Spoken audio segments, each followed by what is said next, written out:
लालबागचा राजा. लालबागचा राजा गिरणगावाला पडलेलं सुवर्ण स्वप्न आहे. लोकांची श्रद्धा आहे, आदरस्थान आहे. मंडळाचं नियोजन तर उत्तमच आहे, नो डाऊट.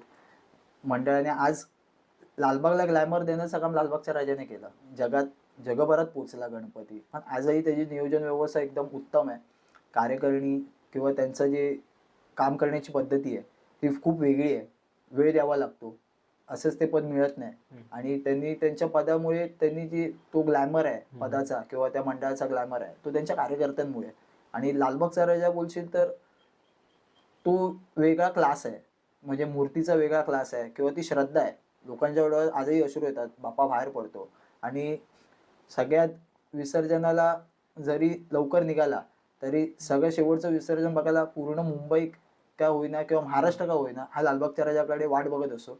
तर तो जाईपर्यंत लोकं त्याच्याबरोबर असतात आणि खऱ्या अर्थाने राजाची प्रजा त्याच्याबरोबर असते आणि राजाची वाट बघत असते.